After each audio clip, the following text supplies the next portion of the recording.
তুমি বলো। ওর নাম হচ্ছে রুম্মান। বলো। ঢাকায় সিনেমার জনপ্রিয় নায়ক আরিফিন শুভর মা খায়রুন নাহার আর নেই। ইন্না লিল্লাহি ওয়া ইন্না ইলাইহি রাজিউন। বুধবার রাত 11:55 রাজধানীর নিউরো সায়েন্স হসপিটালে চিকিৎসাধীন অবস্থায় ইন্তেকাল করেন তিনি। তার মৃত্যুর খবর নিশ্চিত করেছেন বাংলাদেশ চলচ্চিত্র শিল্পী সমিতির সাবেক সাধারণ সম্পাদক ও চিত্রনায়ক জায়েদ খান। তিনি জানান, বৃহস্পতিবার ফজরের নামাজের পর জানাজা অনুষ্ঠিত হবে। রাজধানীর শহীদ বুদ্ধিজীবী কবরস্থানে দাফন করা হবে।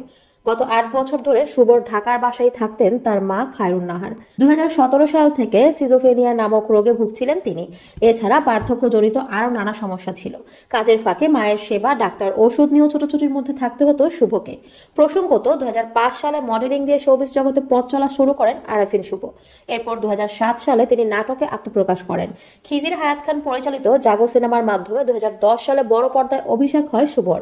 এরপর তিনি ছুঁয়ে দিলে মন, অগ্নি, তার কাটা, নিয়তি, মুসাফির, ঢাকা অ্যাটাক, সাপ লুডো ও মিশন এক্সট্রিম, মুজিব একটি জাতির রূপকার এর মতো সিনেমা উপহার দিয়েছেন।